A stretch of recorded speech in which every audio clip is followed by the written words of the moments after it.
Fábio Austrauskas. Tudo bem, Fábio? Muito obrigado por nos atender aqui na Jovem Pan. Boa noite a você, Afonso Marangoni. Boa noite para quem está nos assistindo aqui no Pan News à noite. Pois é, Fábio, eu queria começar um pouco falando dessas projeções do PIB, né, que é o Produto Interno Bruto do Brasil. E aí eu trouxe aqui, logo no início da nossa discussão, dois números, né, o do Ministério da Economia e do Boletim Focus do Banco Central, que sente mais a temperatura do mercado. Aí há essa diferença, né, do grau de projeção aí desta queda do PIB. O que é consenso é que vai ter sim uma queda muito significativa em decorrência desta pandemia. Mas aí eu queria pedir a avaliação do senhor, porque essa diferença nos números, o mercado ele está mais realista, mais pessimista que o governo? Como é que está essa questão?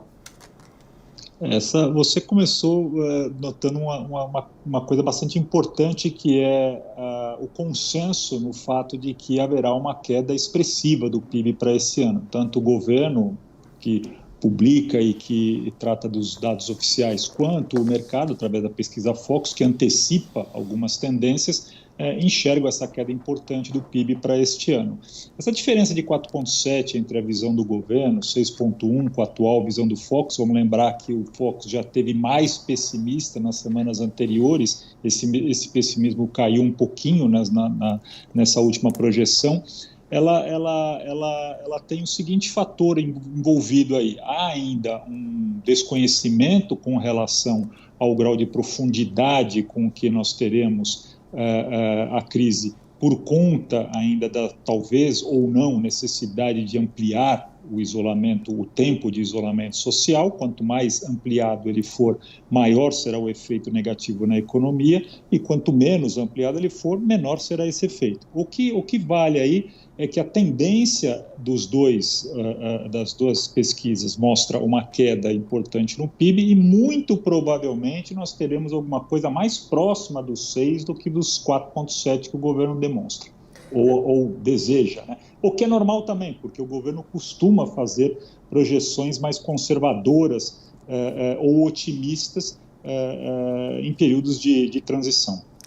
Fábio, eu queria aproveitar para falar um pouco sobre o ritmo de retomada da economia brasileira, né? E aí tem muito aquela discussão das letras, isso só para ficar mais fácil didaticamente, que é um crescimento em U ou um crescimento em V, que mostra, na verdade, a dimensão se vai ser um crescimento mais rápido ou se essa retomada vai demorar mais para acontecer de fato e mais definitivamente. Como é que o senhor, vendo a situação de momento da economia, claro que há muitos fatores de imprevisibilidade, mas na situação de agora, essa retomada deve ser mais em U ou em V? Bom, primeiro é importante dizer que nós estamos passando por um momento onde há um fenômeno bastante conhecido em economia chamado efeito chicote. Esse efeito chicote, ele diz que pequenas oscilações ou qualquer oscilação que a gente tenha na ponta do consumo, que é exatamente o que aconteceu durante a pandemia, houve uma queda abrupta do consumo, ela causa variações em toda a cadeia de suprimento, do consumo até e voltando, né? Do consumo para o atacado, do atacado para a indústria de transformação, da indústria de transformação para a indústria de bens primários, e essa, né, cadeia ela vai sofrendo oscilações maiores e ajustes maiores por conta de regular estoque. Tá? Portanto, o que vai acontecer ainda por mais uns 2 ou 3 meses, provavelmente ainda até setembro, é que nós veremos momentos de oscilação na economia. Alguns setores experimentando alguma queda, algum otimismo, outros setores, após um período de elevação, um novo período de queda. Essa estabilidade que nós vamos enxergar só em setembro é que vai ditar qual vai ser a letrinha, como você está comentando aí, que nós vamos ter. Para complicar um pouquinho, Marangoni, eu arrisco dizer que nós vamos ter um J invertido, ou seja, a economia vinha num patamar antes da pandemia mais alto, ela vai cair, vai demorar um tempo para se recuperar e vai atingir um novo patamar, porém mais baixo do que o patamar que nós tínhamos antes da pandemia. E este patamar vai demorar um bom tempo para voltar aos níveis anteriores. Eu diria para você que tempo? Provavelmente não antes do final do ano que vem. O senhor complicou muito, o J invertido aí. Eu compliquei bastante, um J invertido. Imagine claro. Um J, mas esse J começa num patamar mais alto, faz a queda, né, tem a volta, mas ele termina num patamar inferior àquele que ele iniciou. Portanto, esse J não U, né? Sim. E invertido porque o J é diferente, né? Ele começaria mais baixo e terminaria mais cima. Claro. É bastante complicado para quem está nos assistindo, mas acredite, nós vamos passar por um período ainda de retomada lento, né, oscilando por conta desse fenômeno chamado efeito chicote que eu acabei de mencionar, e provavelmente com uma recuperação a partir do segundo semestre de 2021. Fábio, na verdade essa questão é mais pela didática mesmo, ficou claro esse exemplo para a gente conseguir pensar em projeções, mas claro que tudo é bem mais complicado, né, e tem as suas especificidades. Aí eu queria perguntar justamente sobre isso. Também cada setor tem o seu estímulo, o seu grau de retomada, não é também uma coisa linear. Por exemplo, a gente vê o agronegócio que mesmo com essa crise está indo bem, comparado, por exemplo, com o comércio, serviços, que está numa situação mais complicada. Então essa retomada também é diferente para cada setor, né? Não há dúvida nenhuma. Os setores, a gente vem observando isso desde o início do fenômeno da pandemia, né, do fenômeno Covid-19, que os setores mais atingidos são aqueles setores mais próximos à camada do consumo final, o comércio, né, bens e comércio, serviços principalmente, e pequenas empresas, depois num nível importante a parte da indústria e menos afetado o setor primário, o setor de agronegócio. Esse setor, até porque ele é muito fortalecido no Brasil. O Brasil é um país tradicionalmente muito forte em agronegócio, não só do ponto de vista interno, como também em exportações, ele vai sofrer menos ao longo desse período todo de retomada que a gente vai ver. Mas mesmo este setor não será imune à crise, porque há uma queda generalizada de commodities, do preço de commodities no mundo todo, devido à crise, que afetará em parte também o agronegócio.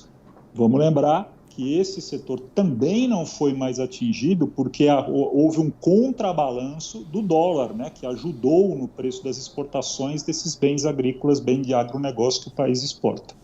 Fábio, como a gente tem uma possibilidade de se aprofundar mais em algumas questões e de fazer mesmo uma análise mais detida, eu queria falar um pouco sobre a importância desse cálculo do PIB, né? A gente sabe, o PIB é a soma das riquezas, dos bens e serviços produzidos por um país, mas eu queria perguntar, esse indicador em si, por que ele é tão importante, por que ele é tão usado como referência aí de uma economia, e perguntar um pouco sobre como é feito esse cálculo do PIB, então. Vamos lá. O PIB, ele basicamente, é composto por 5 grandes variáveis, 5 grandes fenômenos macroeconômicos que nós temos. O primeiro deles, e o mais importante, corresponde a mais ou menos 60% da formação do Produto Interno Bruto, ou o PIB, é o consumo. O consumo, como a gente está vendo, a gente enxerga muito facilmente, porque todos nós, né, pessoas físicas, somos consumidores, e a gente está enxergando essa clara queda no consumo a partir do momento da pandemia, seja ela porque as pessoas deixaram de circular, seja ela e, portanto, deixaram de consumir transporte, consumir serviços, consumir bens, por uma série de... ou porque deixaram de ter renda para isso, né? Então, o consumo está sendo fortemente afetado nessa pandemia. O segundo componente é o investimento. O que é o investimento? Do ponto de vista macroeconômico, são todos aqueles produtos, aqueles bens que são produzidos e que irão, né, ter um efeito num período superior a um ano. Então, é basicamente a compra de máquinas, equipamentos e até, em alguns casos, estoques, mas que serão destinados para um consumo mais longo, mais futuro. O terceiro componente, este também muito importante e bastante afetado, né, com a crise, é o gasto do governo. Tá? O gasto do governo é tudo aquilo que o governo, seja na esfera federal, nas estaduais ou nas municipais, né, gasta, né, e na forma de principalmente, né, e é o principal componente do gasto do governo, de salários, né, para os serviços públicos, ou então para o funcionamento da economia em termos de infraestrutura, saneamento, etc. O quarto e quinto componente, que podem ser, inclusive, unificados, é a exportação e a importação, que a gente conhece quando tira um do outro como balança comercial. Tá? Então é aquilo que o país exporta e importa. Esse, tradicionalmente no Brasil, é um número menor do que outros países, mais abertos, mais voltados a exportar e importar, mas tem crescido de importância nas últimas décadas do Brasil. Então esses 4 ou 5 componentes, né, se a gente separar a balança comercial em exportação e importação, são os componentes que compõem, que formam o produto interno bruto de um país, a riqueza que o país produz em um determinado ano, aquele ano que está sendo medido, ou em um determinado período. Por isso que a gente publica o PIB trimestralmente, ou seja, o que foi produzido naquele trimestre, compara com o que foi produzido no trimestre anterior, e as comparações são feitas de maneira anualizada ou trimestralizada. Tá? O que a gente está vendo agora é que todos esses componentes, o consumo, o investimento, o gasto do governo e a balança comercial, foram afetados negativamente com a pandemia. E, portanto, essa queda do PIB que a gente está aí estimando, o governo em 4,7%, o setor privado, os especialistas em algo mais próximo de 6%, é tão intenso, é tão forte, tá? Porque todas essas variáveis simultaneamente, ao mesmo tempo, caíram. Fábio, feita essa explanação tão importante, aí eu queria ampliar o nosso debate para os outros países do globo, porque a gente sabe, né, que essa pandemia afetou aí as expectativas para todos os países, inclusive projeções muito ruins, né, para países importantes, como, por exemplo, os europeus. Aí eu queria perguntar, então, um pouco sobre esse efeito mais generalizado aí desta pandemia pelo mundo e fazer uma comparação também, porque, por exemplo, quando o Brasil estava em momentos de recessão, o mundo crescia. Agora o Brasil enfrenta uma recessão e o mundo também está em recessão. Então, somando essas duas coisas, fica ainda mais complicado uma retomada mais rápida, né? Sim, Marangoni, isso é verdade. O Brasil vinha, antes da pandemia, de um momento longo de fragilidade econômica, inclusive de recessão, como você bem lembrou. Isso vinha acontecendo desde o finalzinho de 2014, do último trimestre de 2014, atravessando todo o ano de 2015, principalmente o ano de 2016, 2017 e 2018. Nós tivemos uma retomada, cessou o movimento de queda do PIB a partir de 2019, crescendo timidamente em 2019, coisa de pouco mais de 1%, e esse ano existia uma expectativa, existia um plano, existia uma projeção do governo de um crescimento maior, na faixa de 2% ou até 2,5%. Nós fomos pegos logo no início do ano por esta crise, e aí, ao contrário da crise anterior, que foi, como você bem lembrou, muito particular do Brasil, né, por questões políticas, por questões de gastos públicos mal realizados, por questões diversas aí de erros na condução econômica, dos fundamentos econômicos.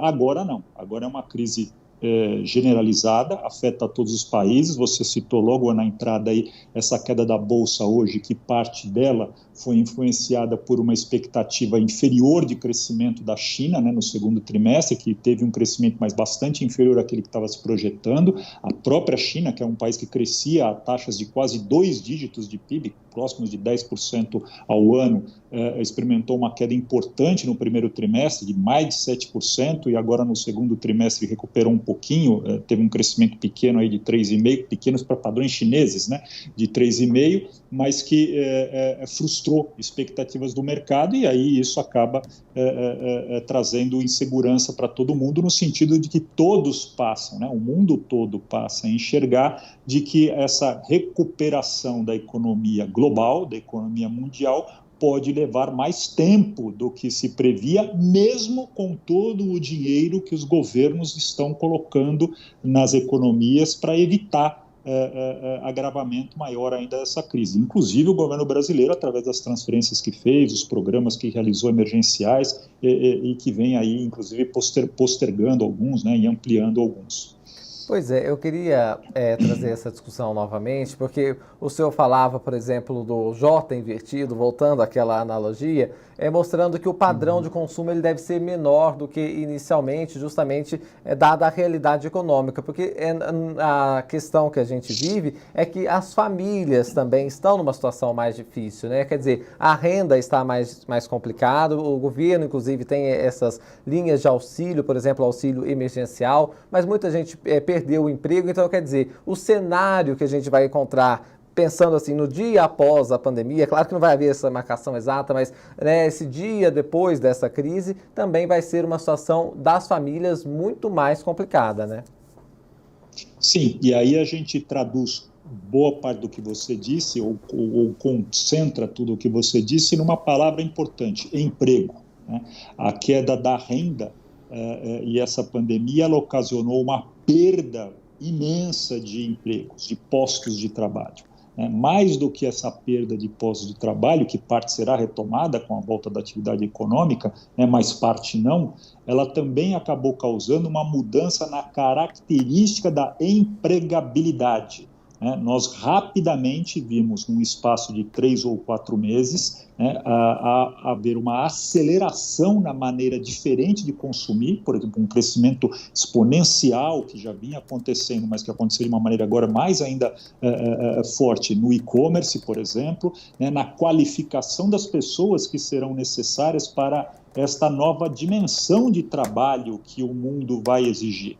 Então, o emprego será o grande ponto que definirá se a retomada de cada país será mais rápida ou mais devagar. No caso do Brasil, nós temos uma grande dificuldade para qualificar os profissionais. Então, num mundo onde a qualificação do profissional será ainda mais exigida pós-pandemia, nós teremos uma dificuldade para recolocar pessoas que saíram agora do mercado de trabalho e, portanto, isto poderá fazer com que a gente tenha uma dificuldade maior para retomar o crescimento econômico, frente por exemplo, países da Europa, como você citou, países da Ásia ou os Estados Unidos, que tem já uma qualificação profissional, um preparo profissional de base mais voltado para essas novas características que o mundo terá.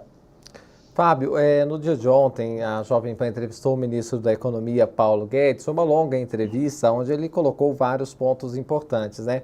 E aí ele falou que o Brasil seguia por um trilho, né, mas que precisou se desviar daquela rota para atender as demandas emergenciais, né, impostas durante esta pandemia. E aí ele fala, inclusive, de vários pontos importantes e que para retomar esse trilho, essa analogia que ele fez, seria importante também acelerar a agenda de reformas. Queria perguntar para o senhor, essa discussão ela é realmente muito importante para esta retomada, até para se criar aí um bom ambiente de negócio. Então, queria pedir do senhor a percepção sobre a urgência, né, da reforma tributária que tem sido discutida agora com mais força e também a reforma administrativa. Pois é, nós tivemos, vamos lembrar, que o ano passado tivemos, depois de muita luta, a reforma previdenciária que saiu, mas que estimava, em dezembro, quando ela finalmente ficou concluída e entrou em funcionamento, e ainda não totalmente, porque alguns estados ainda têm que aprovar suas próprias reformas em âmbito estadual, mas que previu aí uma economia de alguma coisa em torno de 850 bilhões de reais para um período de 10 anos, a partir de 2020. E vamos lembrar que boa parte, pelo menos mais de metade desse valor, já foi comprometido nessa pandemia pelo governo federal. Não de uma maneira errada, porque tinha que fazer mesmo. Porém, o fato é que boa parte daquela economia que se projetava ser utilizada para investimentos em infraestrutura, para crescimento do país, já se perdeu por conta dessa saída de trilho, conforme o nosso ministro comentou.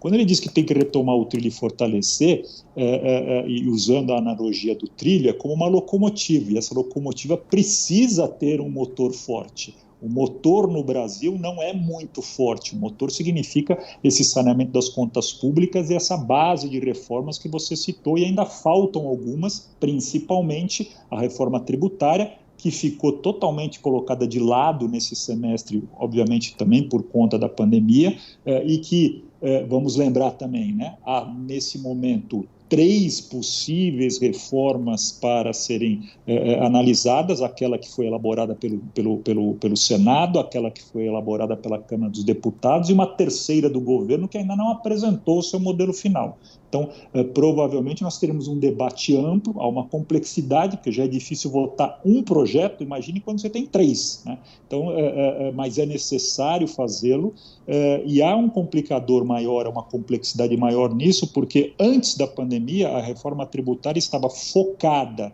na simplificação do regime tributário.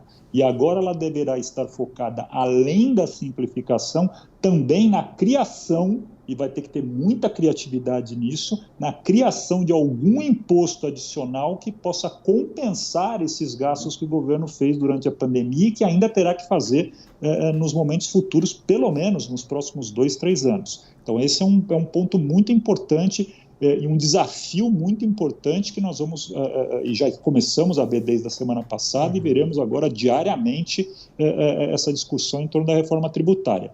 E a reforma administrativa, essa também é fundamental, essa é muito importante, essa mexe com uma outra parte que é muito bem organizada, um setor muito bem organizado, que é o setor público, né, o setor dos servidores públicos, e que vai ter, eu acho, neste ponto, uma dificuldade ainda maior. Provavelmente não teremos avanço na reforma administrativa para esse ano, até porque não há clima, já estamos chegando próximo do período de eleição, e isso acaba inviabilizando discutir um assunto tão espinhoso, tão difícil como esse e que movimenta uma parcela importante da população, que são servidores, e movimenta uma parcela importante e organizada da população, que são os servidores públicos. Então, não há dúvida que essas duas reformas continuam sendo importantes, já eram desde muito tempo, né, muito antes do governo atual, mas permanecerão no nosso calendário, acho que por mais algum tempo. A reforma tributária talvez saia alguma coisa esse ano, pela urgência e pela necessidade, inclusive,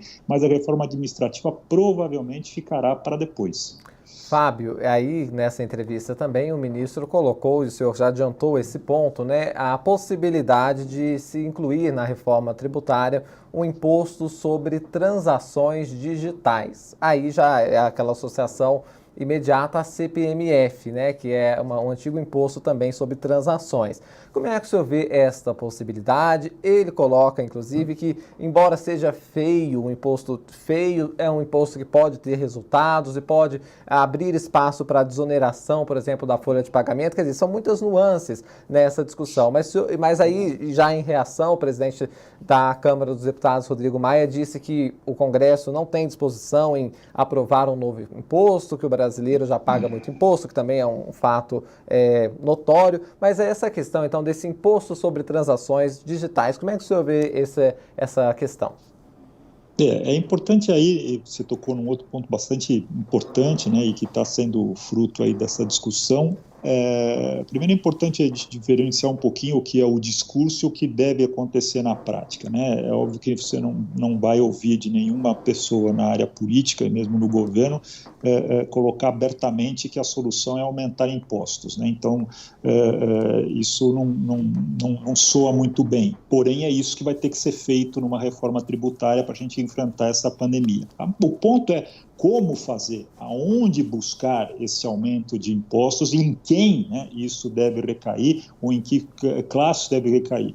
Também é consenso que o imposto, seja ele sobre essas transações digitais, a CPMF, é um imposto já bastante estudado, é um imposto muito eficaz em termos de arrecadação, porque ele é muito simples, ele é muito direto, então é uma solução muito fácil de ser implementado. O Brasil, além de já ter o know-how para isso, né, sabe o quanto isso traz de dinheiro para os cofres públicos de maneira imediata, porém, esse é um imposto muito perverso, porque ele é um imposto que ele não tem o caráter de regressividade, que é o que baseia o melhor tipo de imposto, ou seja, aquele que tributa menos quem tem pouca renda e tributa mais quem tem mais renda ou mais patrimônio. Esse tributo de transações, ele tributa todo mundo de maneira igual e geralmente isso acaba indiretamente tendo um peso maior para aquele que poupa menos, ou seja, aquele pequeno trabalhador que recebe um salário mínimo, né, e ele consome os seus produtos agora no e-commerce, né? Portanto, vamos fazer o imposto em cima de transação digital, ele acaba tendo uma carga tributária percentualmente ao seu salário muito maior do que aquele que recebe 40 salários mínimos e que pode poupar 20 salários mínimos e só é consumido em cima de 20 das transações que faz. Então, esse é um imposto perverso e ruim. Então, não é uma boa solução. Uma das soluções, mas ela enfrenta dificuldades, ela está em alguns, há até alguns projetos de lei na Câmara para analisarem esse tipo de tributo, é um imposto sobre grandes fortunas. Há quem diga que esse é um imposto que promove evasão fiscal, fuga de capital, porém esse parece ser no momento, até pelo nível de concentração de renda que vai surgir ainda mais forte depois que passar a pandemia, um imposto que virá na pauta de discussão. Se ele vai ser aprovado ou não, ainda é cedo para dizer, mas é importante que a sociedade discuta de maneira séria, né, um imposto sobre grandes fortunas, sobre grandes patrimônios, e aí a gente não está falando da classe média que recebe um salário um pouco maior, mas nós estamos falando de realmente aqueles que têm muitos recursos financeiros acumulados, né, grandes empresas, grandes famílias, e que poderiam contribuir um pouco mais, pelo menos transitoriamente, durante algum tempo, até que a gente consiga passar por essa crise. Bom, a gente conversou aqui na Jovem Pan com o economista e professor do INSP, Fábio Austrauskas, que detalhou então essa questão desde a projeção do PIB até os desafios que o Brasil terá que enfrentar com a questão das reformas. Fábio, muito obrigado pela disponibilidade de nos atender. Tem muitos assuntos interessantes que a gente vai deixar para discutir numa próxima oportunidade. Então, uma boa noite e até lá. Não são poucos os desafios, né, Marangoni? Mas boa noite, muito obrigado pela conversa, muito obrigado a todos que nos assistiram. Perfeito. Agora, 10h28, vamos fazer um breve